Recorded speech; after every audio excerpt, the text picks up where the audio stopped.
The Ferrari didn't have a single scratch on it when Officer Dale Pruitt decided it needed one. A black man, a $200,000 car. A quiet Sunday morning on Ridgeline Boulevard in Carver Falls, Georgia. That was all the evidence Dale Pruitt needed. He didn't ask questions, didn't run the plates first, didn't pause for a single second of professional hesitation. He just pulled his cruiser up close, grabbed the door handle, and swung it open. Hard, deliberately. The heavy steel edge caught the passenger side of the fire-red Ferrari 812 Superfast with a sound like a gunshot echoing off the empty storefronts. The man standing beside the car heard it. He turned slowly, looked at the 6-inch gouge torn into $90,000 worth of custom carbon fiber paneling, looked at the paint transfer, white against red, official government white, permanent and unmistakable. Then he looked at Officer Dale Pruitt. His face showed nothing. Not anger, not shock, not the fear that Pruitt had learned to expect and, if he was honest with himself, had learned to enjoy.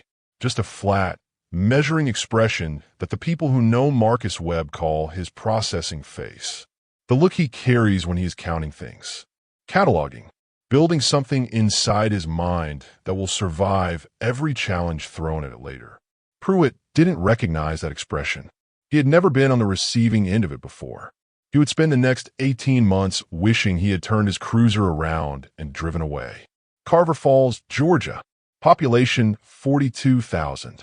The kind of town that photographs beautifully for tourism brochures. Red brick storefronts on Main Street. A river walk with cast iron gas lanterns that glow amber on winter evenings. A farmer's market every Saturday where the mayor shakes hands and the local newspaper takes pictures. The kind of place that believes its own mythology. That tells itself a story about what it is and how it works and why the numbers come out the way they do. Officer Dale Pruitt had believed that story for 11 years. He'd been hired straight out of the military, 24 years old, a commendation from his sergeant, a firm handshake from Chief Harold Dean, and a patrol assignment on the east side that gradually, over the years, drifted further south and west toward the neighborhoods that the city's more comfortable residents didn't think about unless something made them have to. Pruitt didn't think of himself as a corrupt man. That distinction matters, and it doesn't. He thought of himself as experienced, intuitive, someone who understood the landscape of a city in ways that policy manuals couldn't capture. He thought of himself as someone who noticed when things were out of place. A $200,000 Ferrari parked on Ridgeline Boulevard on a Sunday morning was, in his assessment, out of place. Specifically, a $200,000 Ferrari with a black man standing beside it, dressed casually in dark jeans and a gray pullover, holding a coffee cup, not performing wealth, not signaling permission to anyone, just existing in a space Pruitt had silently designated as requiring explanation. He had seen this before, or believed he had. Stolen cars used as props. Men borrowing things that didn't belong to them. He had built his professional reputation on that instinct. 11 years. Dozens of arrests. A commendation framed in the break room. A handshake from the chief at every Christmas party. The invisible protection of a system that had never once told him he was wrong. He pulled the cruiser forward, 3 feet past where protocol required him to stop. He glanced at the gap between the vehicles before he opened his door. Later, in interviews and depositions, in the moments alone in his apartment that no one ever documented, Pruitt would say it was an accident, a misjudgment of distance, one of those things that happen. But Marcus Webb had watched him pull in, had watched the cruiser ease deliberately forward, had watched Pruitt's eyes measure the gap before his hand moved to the door handle. Nothing about it was an accident. Both of them knew it. Only one of them understood what that meant. Step away from the vehicle. Pruitt's voice carried the particular flatness of someone who has given an order so many times that all the humanity has been sanded out of it. Hand where I can see them. Marcus set his coffee cup on the roof of the Ferrari with deliberate care. The movement of a man who has been through this choreography before and has made a decision a long time ago about exactly how he will perform it. Not with fear, not with anger, with precision. He stepped back, palms out, fingers spread. Is there a problem, officer? Pruitt's eyes moved over the car, over Marcus, back to the car. That car registered to you? It is. The jaw shift. The microscopic tell of an assumption that isn't matching the data. What's your name? Marcus Webb. Where do you live, Mr. Webb? Marcus gave his address. Ridgecrest Estates. The north side. The kind of address that briefly complicated whatever narrative Pruitt was assembling, but not enough to stop him. And you can prove this vehicle is yours. Not a question. A performance of skepticism. An invitation to scramble, to produce papers with shaking hands, to demonstrate the nervousness that Pruitt had learned to read as guilt. Marcus looked at him for exactly one beat too long. The kind of pause that says, I see what you were doing, and I'm not going to do it. I can. May I reach for my wallet? Slowly, Marcus removed his license, his registration, a third car that he held back. He handed the first two to Pruitt and waited. Pruitt took the documents, held the registration up toward the morning sky like he was reading a menu in a dark restaurant, looking for something, a flaw, a forgery, any crack in the paperwork that would justify what he had already decided to do. He found nothing. The registration was clean, valid, perfectly in order because Marcus Webb had owned this vehicle for 2 years and had never had a reason to worry about his paperwork until 11 minutes ago. Pruitt handed the documents back. He should have said, I apologize for the door. I should have been more careful. Have a good morning. And driven away. Instead, he said, I'm going to need to look inside the vehicle. Marcus kept his voice completely level. Do you have probable cause, officer? Pruitt was already reaching for the door handle of the Ferrari. Not asking, not pausing, assuming, as he had always assumed, that there was no consequence for this. Step aside, Mr. Webb. You don't have my consent to search this vehicle. I didn't ask for your consent. The door opened. Pruitt leaned in with his unloved hand touching the center console, the glove compartment, the leather storage pocket on the door. Touching everything. Touching nothing carefully.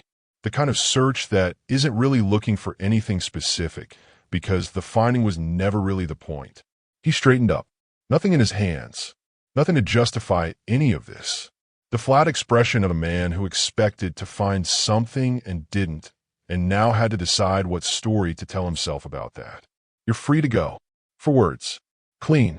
Final. No acknowledgement of the door, the search, the 5 minutes of standing on a public sidewalk with your hands out while a stranger rifled through your property. No awareness that any of this required explanation. Marcus picked his coffee cup off the roof. He looked at the gouge in the carbon fiber, the white paint transfer from the government cruiser. He looked at Pruitt. I'll need your badge number and full name, officer. Pruitt smiled. Small, private, self-assured. The smile of a man who has heard this request before and knows exactly what happens next. Which is nothing. Which is always nothing. He gave the badge number. Slowly, like charity. Have a nice day, he said, and walked back to his cruiser. Marcus watched him go.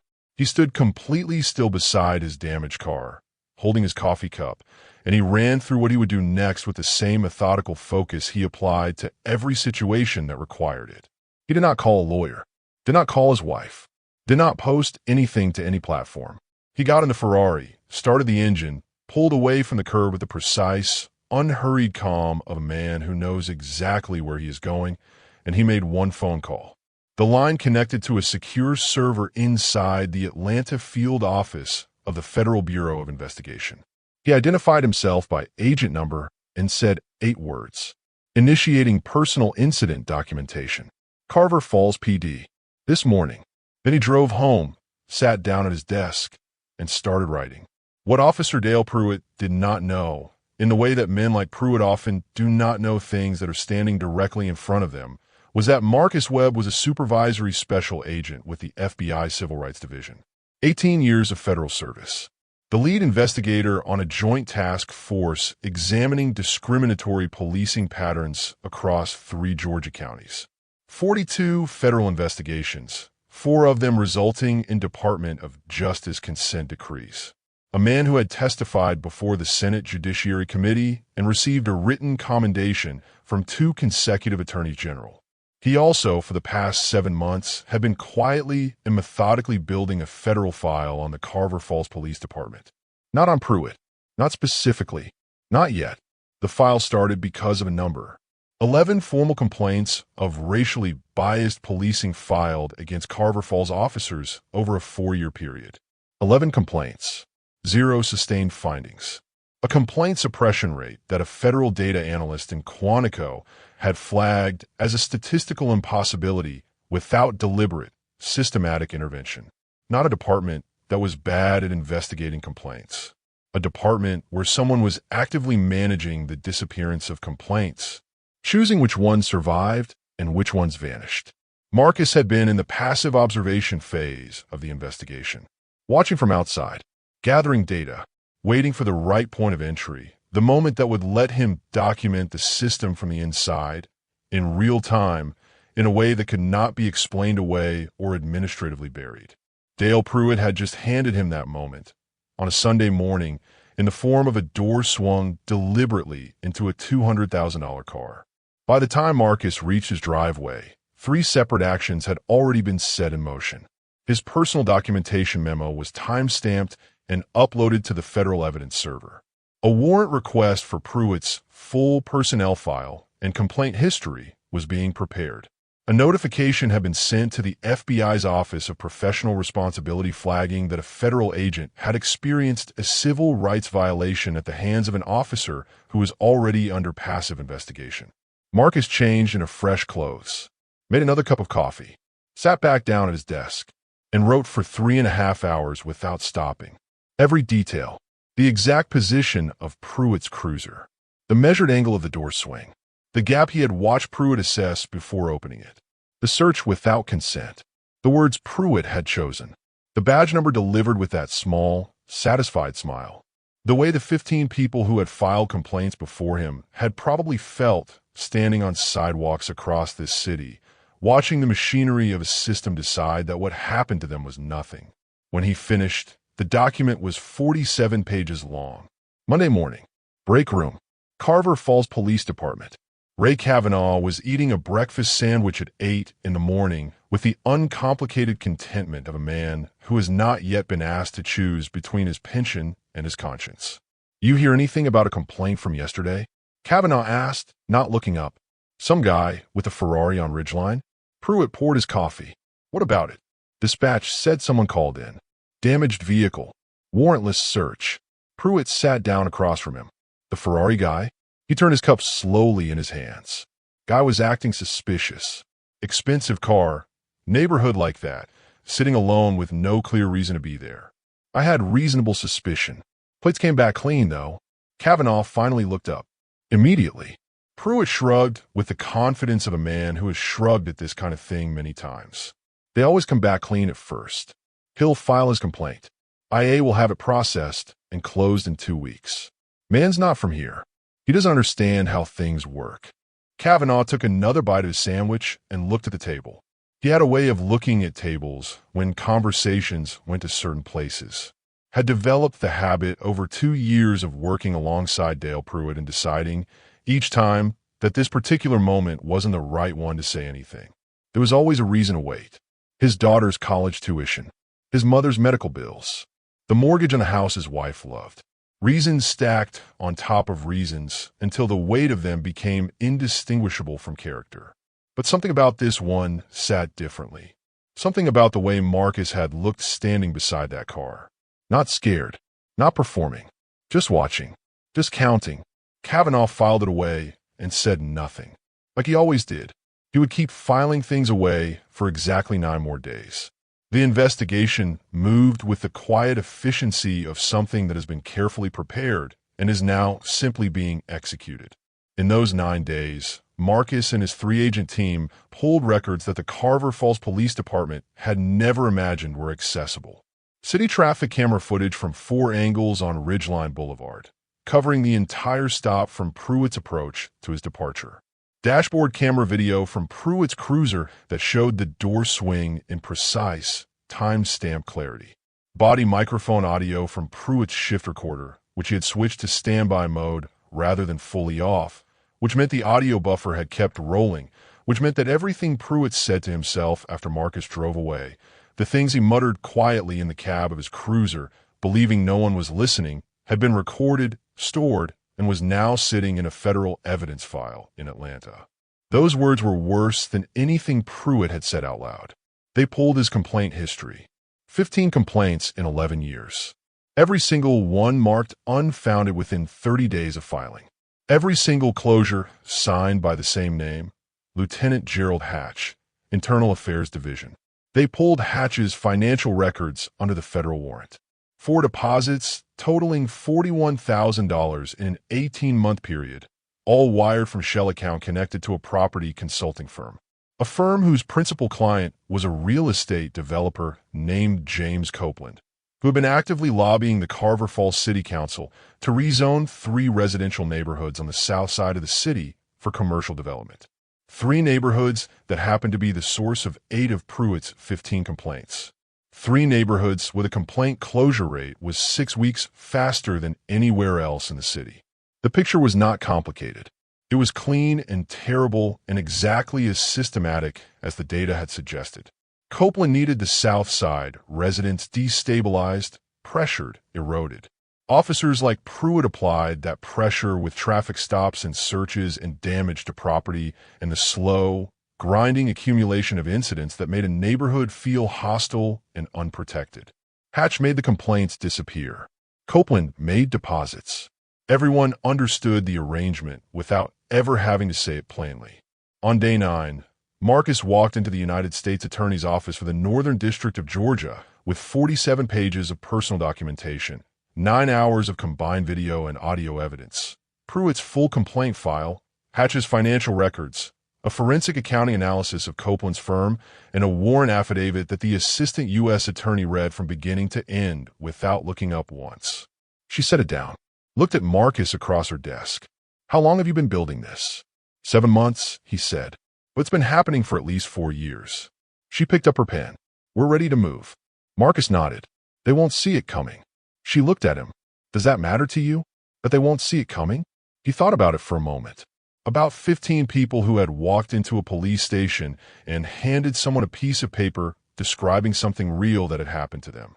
Believed in that moment that the system would respond. Watched it not respond. Filed it away alongside every other time they'd been told their experience didn't constitute evidence of anything. "No," he said. "What matters is that it stops." The morning of the operation, Dale Pruitt was running 20 minutes late. He'd slept badly all week. Nothing he could name exactly. A low, persistent unease that settled into his chest each evening and was gone by morning, but left something behind, some residue, the way smoke leaves a smell in fabric that you can't quite wash out. He pulled into the department parking lot and saw 2 vehicles he didn't recognize. Black SUVs, government plates, clean and anonymous and completely deliberate in their plainness. He noticed them the way you notice a change in pressure before a storm. Something in the air telling you to pay attention, but your brain not yet willing to assemble the warning into something actionable. Inside, the desk officer on duty looked at him with an expression Pruitt would later describe as the look of someone watching an accident happen in slow motion from across the street. Present, unable to stop it, already grieving it. "Dale." Her voice was careful. "You need to go to the conference room." "What's going on?" "Just go to the conference room." He walked down the hall, past the break room where Kavanaugh was standing with his coffee, not drinking it, watching Pruitt pass with an expression that was not quite guilt and not quite relief, but contained elements of both. Past the bulletin board, past the commendation photograph from the Christmas party 2 years ago, past 11 years of every assumption he'd ever made and every complaint he'd ever ignored, and every Sunday morning he decided that someone didn't belong somewhere without being asked. He opened the conference room door. Marcus Webb sat at the head of the table. Charcoal suit, white shirt, no tie. His FBI credentials were on the table in front of him, badge up, catching the fluorescent light in a way that seemed almost theatrical except that it wasn't theatrical at all. It was just there, plain, permanent. Beside him sat 2 agents and the AUSA from Atlanta, and on the near side of the table, Lieutenant Gerald Hatch sat next to a criminal defense attorney, both of them staring at the table's surface like it contained information they were trying to decode. Pruitt stood in the doorway. Marcus looked at him. That same face from Ridgeline Boulevard. Flat, measuring, Patient in the way that something is patient when it has already won and is simply waiting for the other party to understand that. "Sit down, Officer Pruitt," Marcus said. "We have a few things to go through." The door clicked shut behind him. Pruitt sat. Marcus did not perform the next 40 minutes. He did not raise his voice, did not allow himself the satisfaction of personal anger, which he had, which was real, which he had packed carefully away in a place where it would not interfere with the work. He laid the evidence out the way he had laid out evidence in 42 previous investigations. Methodically, without gaps. The dashboard camera footage first. Pruitt watched himself on the laptop screen. Watched the cruiser ease those extra 3 feet forward. Watched his own eyes measure the gap before his hand moved to the door. Watched the door swing. Watched the gouge appear in the carbon fiber. Watched himself smile when he gave his badge number. "I want to give you an opportunity to explain this," Marcus said. "Any part of it." Pruitt's attorney leaned toward him and whispered something. Pruitt shook his head slightly. "It was an accident," he said. "The distance was closer than I thought." Marcus opened the next file on the laptop without responding to that. The body microphone audio. He pressed play. Pruitt's own voice filled the conference room. The things he had said in his cruiser. The specific words. The specific assessments of Marcus, of the car, of what kind of person drives that kind of car, and what they must have done to get it. The private language of a man who believes no one is listening. The attorney put down his pen, stared at the ceiling briefly. Pruitt said nothing. The color had left his face in a slow, progressive way, like water draining from a bathtub. Marcus closed the audio file. Opened the complaint records. 15 complaints filed against you over 11 years. He turned the stack of paper-clipped files and pushed them across the table toward Pruitt. Every one closed within 30 days. Every one signed off by Lieutenant Hatch. He gestured toward Hatch without looking at him, who was receiving payments from a real estate consulting firm that had a direct financial interest in the outcome of policing in the neighborhoods where most of your complaints originated. Pruitt looked at Hatch. Something crossed his face. Not outrage exactly. Something more complicated. The expression of a man who is recalibrating a story he told himself, realizing some of what he believed about his own protection was not what he thought it was. "I didn't know about the money," Pruitt said. His voice was different now.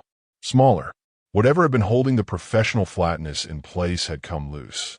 "About Hatch and the developer. I just thought the complaints were baseless. I thought I was doing my job." Marcus looked at him steadily. "Whether you knew about Hatch doesn't change what you did on Ridgeline Boulevard. Doesn't change what you did in the 15 incidents before it." He kept his voice even and precise. "You damaged property that belonged to me without cause. You conducted a warrantless search of my vehicle based on nothing but how I looked and what I was driving. You made a decision, the same decision you have made dozens of times over 11 years, that a black man in an expensive car in a certain neighborhood requires your intervention. Not evidence, not behavior, just presence." Pruitt looked at the table. Those 15 people who filed complaints. Marcus let a pause rest in the air. They told the truth. Every one of them. And they were told by the system that was supposed to protect them that their truth didn't constitute anything worth examining. He picked up his pen. "I'm telling you now that it did. That it does." He slid a document across the table. Federal charges. Civil rights violations under color of law. Intentional property destruction under federal authority. Conduct forming the basis of civil damages. Your attorney will want to review these carefully. Pruitt's attorney was already pulling the document toward him. His expression was the carefully calibrated neutrality of someone assembling a realistic picture of what the next 2 years of his professional life were going to look like. "I'll need your badge," Marcus said, "and your service weapon. Please place them on the table." The badge came off slowly. The weapon followed. Both placed on the table in the conference room of the Carver Falls Police Department, under the fluorescent lights, surrounded by the evidence of 11 years of decisions that had felt, in each individual moment, like nothing much at all. Gerald Hatch was arrested that afternoon by 2 federal agents in the parking garage of the Civic Center where he was attending a retirement luncheon for a colleague. He was in a good suit, had a glass of champagne in his hand when they came through the door. The champagne stayed on the table. James Copeland's arrest happened the following morning at the offices of his consulting firm, which occupied the fourth floor of a downtown Carver Falls building that he owned and had, 18 months earlier, quietly rezoned for mixed commercial use after a favorable city council vote. The irony of that detail did not appear in any press release, but circulated through the city with the speed of things that feel too precise to be coincidental. 3 members of the Internal Affairs Division were placed on administrative leave.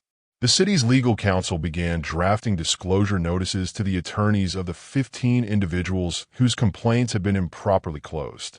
The chief of police, who had not been charged, but whose signature appeared on 3 years of performance evaluations praising Pruitt as an exemplary officer, announced his retirement effective the end of the month. The story broke before sunset on the day of Hatch's arrest. Local first, then regional, then national, because the architecture of it was too complete and too clear and too symbolically precise to remain local for long. Black FBI agent was target of same officer he was investigating. The line between irony and justice so thin it disappeared entirely. The Ferrari repair estimate came to $16,000.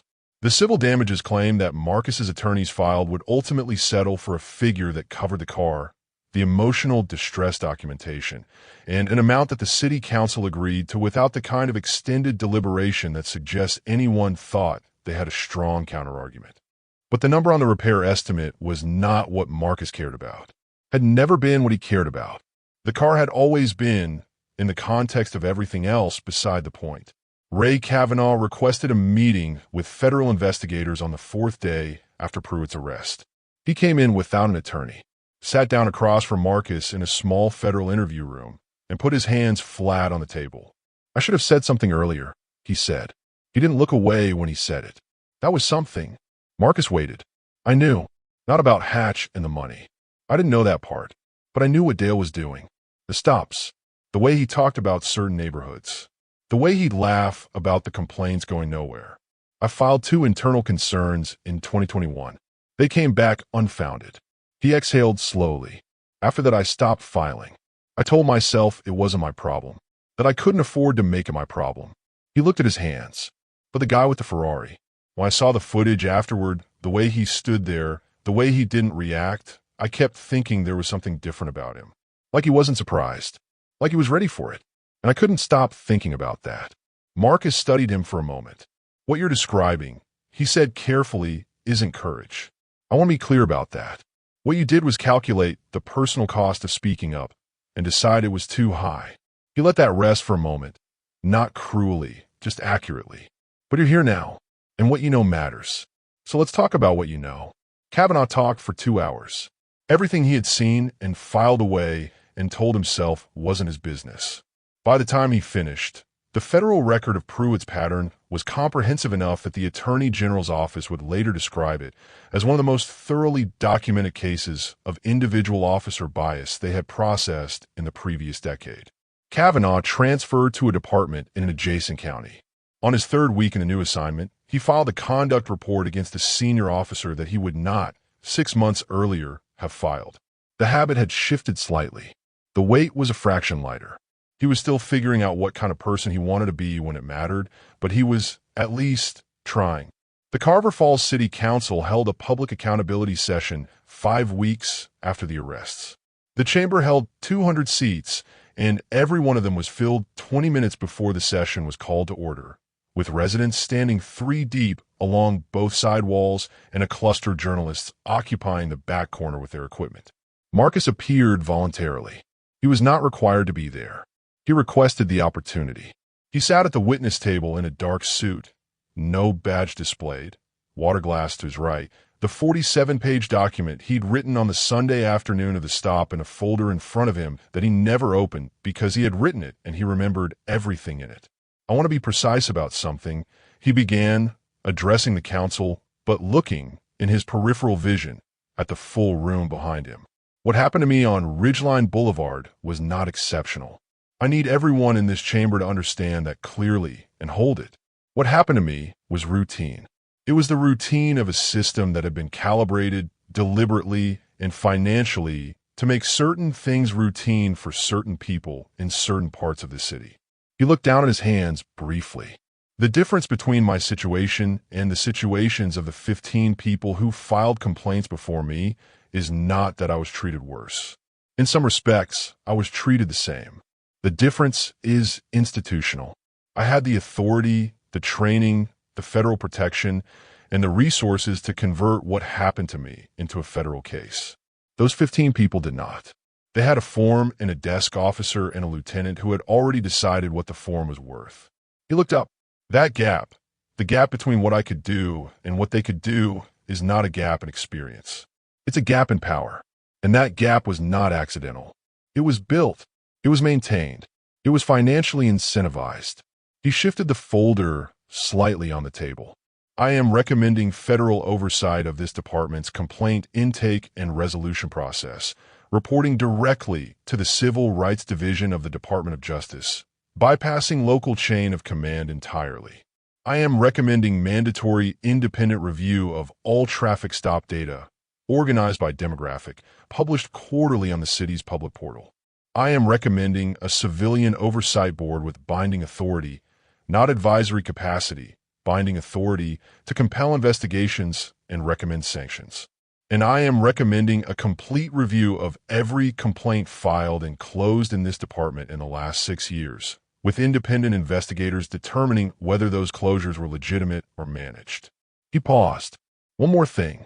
He let a single beat of silence do its work. The Ferrari has been repaired. It still drives the same as before. The room did something unexpected in that moment. It laughed. Not mockery, not inappropriateness, just the sudden, involuntary release of 180 people who had been holding something tight and found a crack in the formality wide enough to breathe through. Laughter that said, "We're still here, we are still capable of this, we are not only grief." Marcus allowed it. Then the room settled back into itself, and he gathered his folder, and the work continued. 18 months later, the Carver Falls Police Department was a different organization. Not transformed, because transformation is a slow thing that takes longer than 18 months and requires more than policy changes. But different in the measurable ways that matter in the short term while the longer transformation takes hold. New body cameras, tamper-resistant, footage uploaded automatically to an independent server that no officer in the department could access or delete. New complaint intake process routed simultaneously to an external review board and the Justice Department monitor assigned to the consent decree. New stop and search protocols with mandatory documentation of stated probable cause before any search could be initiated. The South Side rezoning proposal, permanently shelved after Copeland's conviction and the dissolution of his firm. Dale Pruitt completed his plea agreement. No incarceration, in exchange for full cooperation and testimony against Hatch and Copeland. His law enforcement certification was permanently revoked. He could not work in law enforcement again in Georgia or in any state that recognized the revocation, which was most of them. He was working a hardware store on the outskirts of Carver Falls. Customers who recognized him from the news generally didn't say much. He didn't say much either. Gerald Hatch received 5 years in federal prison for bribery, obstruction of justice, and conspiracy. James Copeland received 7 years. The additional 2 years a reflection of the court's assessment that he had been the initiating party in an arrangement that had resulted in the wrongful treatment of dozens of citizens and the suppression of their legitimate legal recourse. Copeland's attorney had argued mitigating circumstances. The judge had not found the mitigating. The 15 individuals whose complaints had been improperly closed each received notification from the city's legal counsel acknowledging the improper handling of their cases. 12 accepted civil settlements. 2 pursued additional federal claims that were still proceeding through the courts. One had moved out of Carver Falls 2 years earlier to a city where she didn't feel the particular weight of a neighborhood that had been organized, without her knowledge, against her. Marcus sat in his home office on a Thursday evening in early winter. The Atlanta skyline was visible through the window, the lights coming on in the descending dusk. His wife was downstairs making dinner, the sound of it comfortable and ordinary and good. The Ferrari was in the garage. The case file for Carver Falls was closed in the federal system, marked resolved, flagged as a reference model for the department's reform documentation standards. On his desk in front of him was a new file. A different city, a different state, a different set of complaint numbers that didn't add up the way complaint numbers were supposed to add up when the system was functioning honestly. A federal analyst in Quantico had flagged it 6 weeks ago. Marcus had been reviewing the preliminary data for the past 2 weeks, building the shape of what it was before committing to the shape of what to do about it. He thought, for a moment, about Ridgeline Boulevard, about the sound of a door swinging, about standing beside a damaged car on a Sunday morning with your hands out, performing calm, performing compliance, while someone decided your presence required explanation. He thought about the 15 people who had handed their truth to a desk officer and watched it vanish, who had believed, in the moment of filing, that the act of naming something real would result in something real happening, who had learned that it didn't, who had carried that lesson forward into every subsequent interaction with every subsequent institution, the lesson being, this is not built for you. This will not hold for you. You are here on a different set of terms than you were told. He thought about the young woman who had moved away, who had made the calculation that leaving was more viable than staying and continuing to fight a system that had been financially arranged to not respond to her. She deserved better. Everyone to 15 deserved better. And they had received the system as it was rather than as it should be.